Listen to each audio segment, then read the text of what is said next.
My name's Darius Tandon. I'm an associate professor at Northwestern School of Medicine in Chicago, and really happy to have a few minutes to talk about a project that we have been working on for a few years now, really focused on trying to develop online research training for home visiting staff.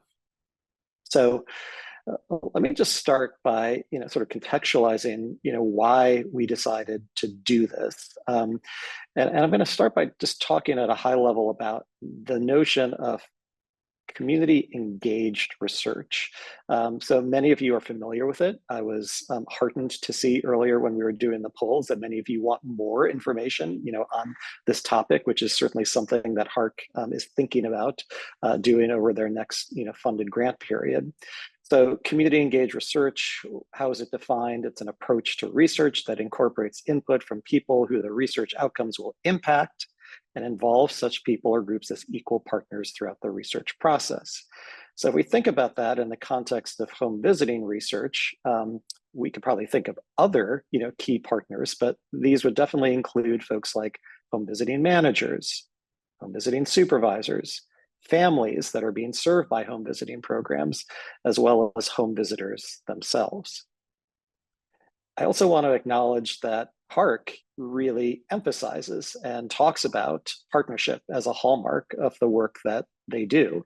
So partnership, precision, efficiency are three of the hallmarks of HARC. So in that sense, this idea of trying to do community engaged research or partnership research is very consistent with HARC's mission. So as we were thinking about how to move the work of home visiting research forward, and this was a few years ago, I'm somebody who does home visiting research. I partner with different community partners, different home visiting stakeholders.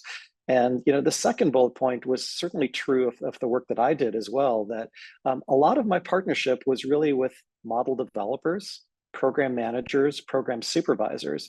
And that wasn't because I was intentionally trying to exclude home visitors, but what we knew, in part based on feedback that we were getting from home visiting program managers and supervisors, was that their home visitors, their home visiting staff typically had less research knowledge and also had less research self-efficacy or confidence in research and research terminology, which was viewed as a limitation to home visitors becoming involved in research.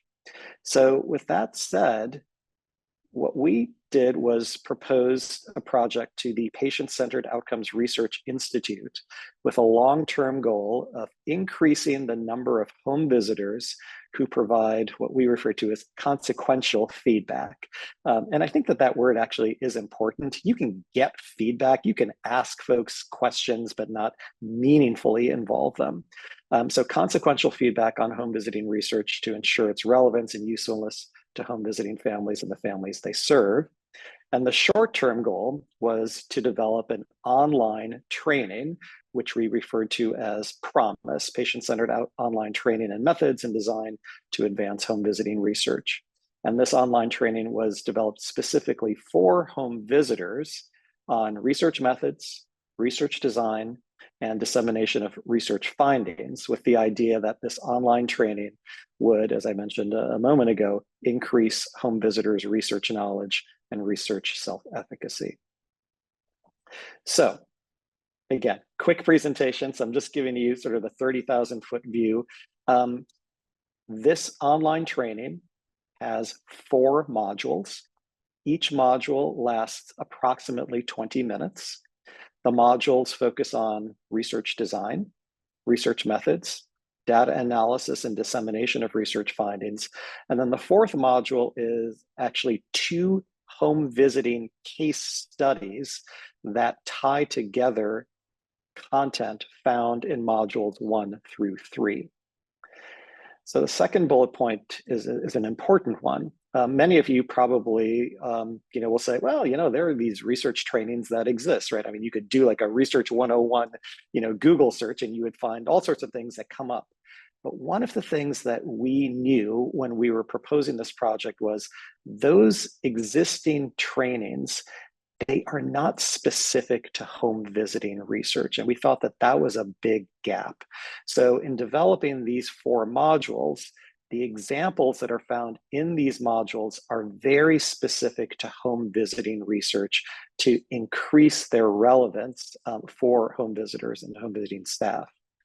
So the bottom bullet point, we also wanted to make this training engaging and not just sort of a boring set of slides that folks would go through. So there are certainly some slides that present key topics or terminology, but we've also incorporated video clips, sort of testimonials and statements from home visitors, from home visiting managers and home visiting researchers.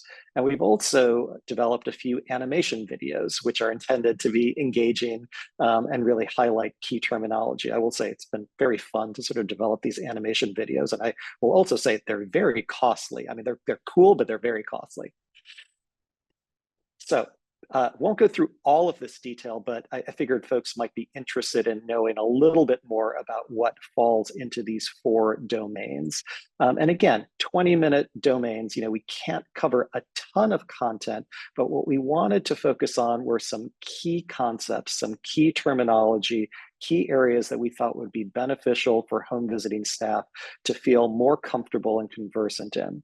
So if you look under research design, we have, topics around identifying research questions and developing hypotheses, using data to develop those questions and hypotheses, different types of research designs, talking about the distinction between cross-sectional and longitudinal data. So again, I won't go through all of these details, but you can see the focus of each of these modules. I will just focus a second again on that last module, the case studies. So the case studies that we pulled from, one of them is a descriptive study, one of them is a randomized control trial. And so we were very intentionally trying to draw different types of research studies for those case examples. So a little bit about the development of the training. So we assembled an advisory board that consisted of home visiting model developers, home visiting managers, home visitors, home visiting researchers. And we met fairly regularly over a period of about 18 months to really guide the development of the core content that you saw in that previous slide. So the first thing we did was to develop a beta version of the first 3 modules. That beta version of the 3 modules was then tested by 10 home visitors, and they provided us with quantitative and qualitative feedback that we used to develop our final training modules for modules 1 through 3. Those first 3 modules were then completed by 40 home visitors who completed pre and post training surveys as well as interviews to help us evaluate the training. A couple key findings. Training recipients exhibited statistically significant increases in their research knowledge after they went through the training. And then qualitative data suggested that home visitors found the training to be easy to understand and relevant to their work. We have published an article describing the development of the training and some of these findings, and that reference is at the bottom of the slide. So what do we hope the training will be used for? And this is not necessarily an exhaustive list, but certainly 3 of the things that we have sort of come up with would be: number 1, this training could be used for professional development for home visitors. It could also be part of the ongoing training that home visitors receive through their home visiting models or home visiting agencies. And also, we think it could be a resource for researchers. So, highly appropriate, I think, to be doing this presentation during the HARC meeting, talking about home visiting research. So this could be a tool that researchers, like many of you, would be using to onboard home visiting staff if you want them to be partners engaging with you on research projects that you are developing and implementing. The training is free to use. It is now on the snazzy new HARC website, and this is the link to the training right here. The first 3 modules are currently available, and if you went to that website, the HARC website, you would see that those first 3 modules are there. We are currently in the process of completing the 4th module, and we are also translating all 4 modules into Spanish to make them available for Spanish-speaking home visitors, and we're also adding closed captioning to the training as well. So I would expect within the next 2 or 3 months, the 4th module will also be on the HARC website. So this is just a screenshot of one of the sort of first images from the animation video. Um, and then I'm also going to show you another screenshot of, a slide that is from the first module around identifying a research question. I'm going to try in a second to actually show you the first animation video if it works, during the presentation. But this is my backup to at least show you a couple screenshots of what this looks like. So before I try to show you, a little bit of the animation video, where are we going? What are some next steps? Well, first and foremost, we are starting to publicize that this is now available. And so this is actually sort of our first big reveal here at the HARC research meeting to let folks know that this is now available. So our big goal is to promote awareness and use of this online training. So it is now housed on the HARC website. We also, through our advisory board, have identified a few organizations and entities that we're hoping will link to the training on their website.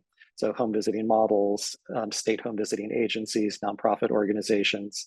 And we want to keep communicating the availability of the training to home visiting models, researchers and practitioners, and possibly do some webinars to individuals who are interested in, hearing more about the training and using the training. And that's something that we could schedule, over the next few months. Would welcome any other ideas during the Q&A that we have at the end of the session. Would love to hear folks' thoughts on how we might be able to, promote the awareness and use of the training. So, very quick presentation. I wanted to save a little time to hopefully show the video and have some conversation. Again, just want to acknowledge our funder for the project, the Corey. This has been funded actually through 2 small contracts with them. And then also want to thank our advisory board members who have worked with us, during, the last 3 or 4 years in developing this work. So I'm going to stop sharing these slides and then let's see how successful I am. So this is the beginning of the training. We'll see how the audio works.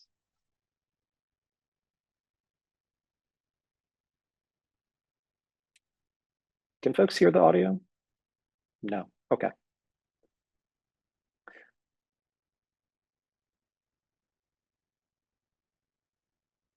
So in the absence of being able to sort of hear, I'm just going to sort of let this play for a second so you can see, what the animation video looks like, just to give you a sense of some of the different sort of modalities or types of material that we tried to incorporate into the training. So this will start to get a little bit more interesting in a second.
All right, trust me, it's a lot cooler when you can hear it, but hopefully you saw a little bit of the visual. And that's really the sort of introductory animation video that comes right away in the first session to sort of orient the participant to what the training is all about. So with that, this is really intended, like I said, to be sort of the first reveal of the training. Would love to hear thoughts from all of you, as researchers and practitioners who might find value in this work, to sort of hear your feedback on how it can be most, valuable to you, and how we might continue to spread the word about this resource that we've now developed. So thanks so much. Look forward to any questions that you have.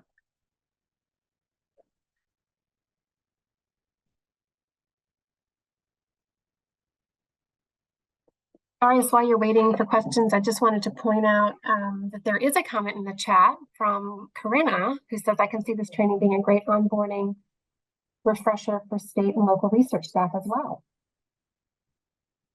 Absolutely. I think, it was a great point. I think we developed this with home visiting staff in mind, but it certainly does not have to be limited to home visiting staff. Home visiting managers, research staff. Certainly, we could see this being, broadly applicable. So, I think that that's a great point, and certainly, thinking about, different, potential audiences, will just, increase the use and the reach of the training. So, thank you for that. Hi, I have a question. I'm Maddie Kameny. I'm at the Maternity Care Coalition in Philly. I really loved your presentation. I've been thinking a lot about this, so I love that I know the resource is available now. I've been thinking about having advocates be more comfortable with data so that they can be a part of the process, but also so they can have the conversation with clients. If we really are like surveying clients about outcomes, we should be bringing those back to them, and then advocates need to be comfortable having those conversations, so that feels like the first step.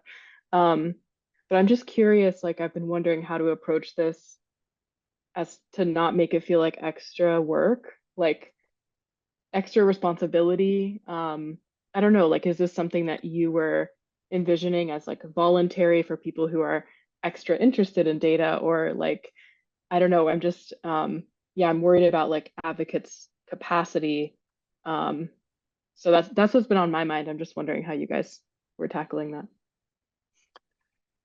Yeah, I would welcome, others' thoughts on this. I think we are sensitive to that same issue, and certainly have not been thinking about it as, a tool that would be sort of a mandatory or required tool. Certainly, if, we were approached by, a state, home visiting, agency who said they wanted, all of their home visitors to do it, I think we would engage in conversation with them. But I think we'd have to be sort of thoughtful about, for 20-minute modules. I mean, it's not a lot of time, but it is, like you said, additional, burden. And, is that something that we really, do want to require everybody to engage in? I mean, I think the nice thing about the training is that you don't have to go through it all in one fell swoop. You could sort of start, you could do module 1, then you could go back and do module 2. You could also, jump in and do just the research design module or the research methods module. So I think, that's a way that, we might be able to get folks to engage with, some smaller pieces, so it doesn't feel like it's so much of a burden. But I think you're pointing out a really, really important point that we want to be sensitive to. And I think as we're starting to share this, I think the message that we're going to communicate is, use it as you see fit. If this is something that you really want to make more required or strongly recommended, you can use that language. But I think we were developing it just to be sort of available as a resource as folks sort of saw fit. Definitely, yeah. And just to clarify, I was thinking more like from my, like I'm in the research and evaluation department, so I'm thinking we would be the ones requiring, like I see. In that case. So I'm wondering, like, if anyone else is in my position, I would love for everyone to take this. I just don't know if like what's our, more philosophically, like what's our role in that. We want advocates to be involved in research. Should that be part of every advocate's job? Like, what do people think about that? I'm going to zip it for now. So we got other experts on this, in this panel here.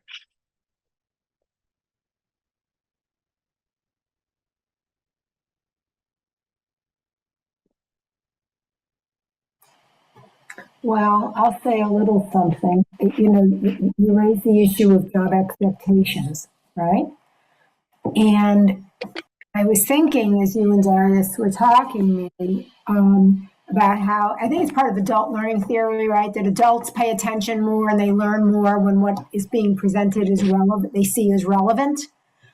And I'm struck by the point you make. I think it's very easy to add things to people's jobs, right?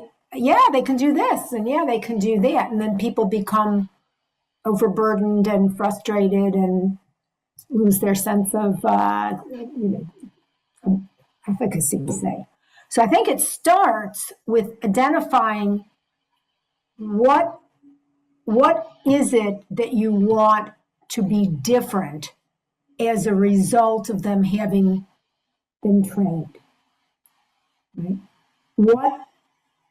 What's the intended outcome? And I think defining that clearly would make it easier to define, is this something that everybody needs to do? Is this something where you have a couple point people? I don't know. It also helps you to evaluate actually the suitability of what Darius has created, because while it's fabulous, it's not necessarily targeted the best way for what it is that you see as the intended outcomes. But then that leads us to variations, right? So what's the goal at the end of all of this?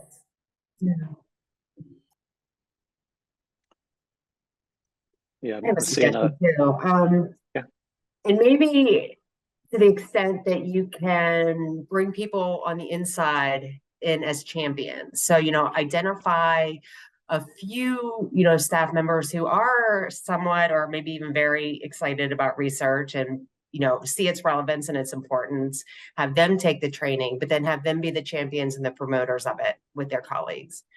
That can be a good way to get it in. So it doesn't seem like everybody, something that you're just putting on everybody, but rather get some buy-in from a few people, and use them as champions to encourage others. So Thanks, Lori. I'm seeing a comment from Mark in the chat, and I completely agree 100% on the idea of paying individuals for their time. I will say when we proposed this to PCORI, we actually had talked with the program officer about writing into our scope of work and budget, stipends for home visitors to complete the training. And, they basically said, yeah, we're not going to fund that. But I think it was along the same lines as what you're saying. And, just putting on another hat, I direct our Center for Community Health at Northwestern. And one of the things that we have developed are compensation guidelines for community partners who are working alongside researchers. And I think that's exactly what you're speaking to, that if we're asking folks to engage in activities like this, it is, smart and for us to think about compensation. So I think that that's another important consideration that we certainly have in mind, and one that we'll probably need to think through moving forward as well.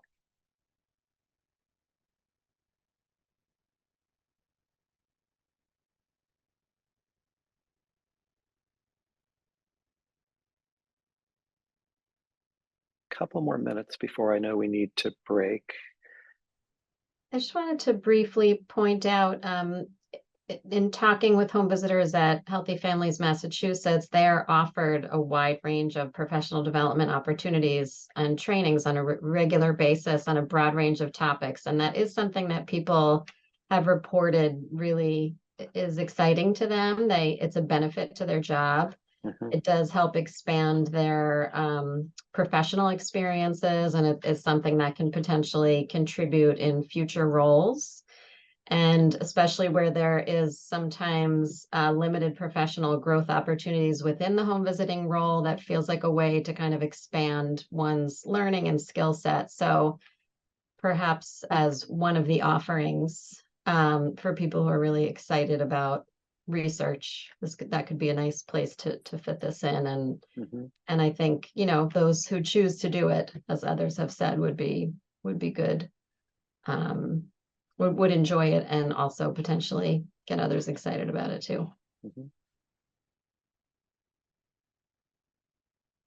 Yeah, one of the things that I touch on very briefly, but I think we certainly would want to be making note of as we start to, you know, publicize this is the fact that the training does, you know, have some comments and testimonials from folks who are in the field. And I think that, you know, we felt that that was really important, that, you know, the training, you know, had some voices and perspectives from home visitors and home visiting managers who are, you know, very close to the field. So, you know, that's something that we'll highlight, because we don't want the takeaway to be, oh, this is something developed by researchers and it's going to feel very researchy. You know, we want to make sure that it's, you know, very clear that, you know, we had a lot of home visiting partners advising us, and also, you know, those perspectives are featured in the training, which I think, you know, makes it, at least to me, and I think our advisory board, feel, you know, a little bit more authentic.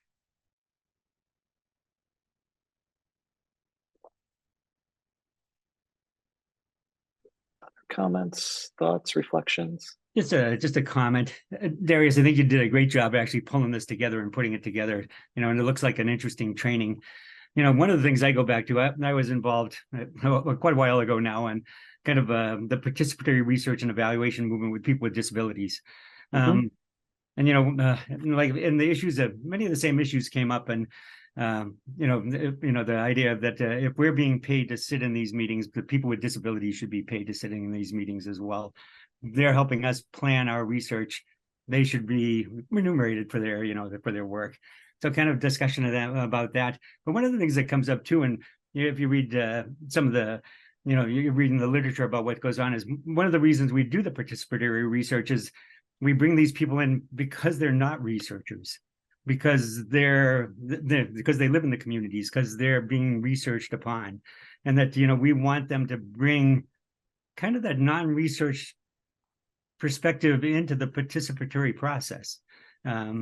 That, you know, when we talk about the research, why we're doing it a certain way, we want them to be able to understand without necessarily having that research background, because that's what the people in the community that they live in, that's where they're going to be coming from. So it's kind of a theoretical point, I think, in some ways, about how much knowledge about research is a good thing for a participatory perspective. Yeah, I think it's a great point. And we were we talked about this a lot during our advisory board meetings, and I think internally about how we want to sort of frame the goals or the objectives of the training, right? You know, I don't think any of us, you know, are developing or wanted to develop something that is necessarily going to turn home visiting staff into researchers, right? But, you know, going back to, we want to increase their sort of knowledge around sort of key terminology so that they would feel more comfortable, right, engaging in conversations with researchers. And, you know, what we had been hearing from the field was, yeah, I mean, just some basic, you know, knowledge around different research designs, research methods, considerations for, you know, analysis and dissemination would provide that level of comfort. So point well taken, that I don't think we're, you know, we're working to develop, you know, a cadre of researchers per se, but rather folks who are just going to feel more comfortable and conversant working with researchers. Yeah. Just a comment, you know, we have that at our center here at Utah State, you know, we publish a journal, and as part of the journal, you know, it's one of the things that we do, because it is for the disability community as well as researchers, is, you know, we have somebody write up a kind of an understandable description of the study. So using simple language. And I think that's something we need to think about as well when we discuss with folks what, you know, and to tell the truth, I think the disability community has moved along well in this area about being able to reframe things in very simple language so that people understand, whether it be about research projects we're doing or about legislation that's happening that's going to impact these folks. Agreed. And helping us step away from our too technical language at times. Agreed. Well, we have 10 seconds and counting. So thank you all for joining, and I would love any additional feedback later, and you'll be hearing more about this. So cheers, everyone. Thank you, Darius.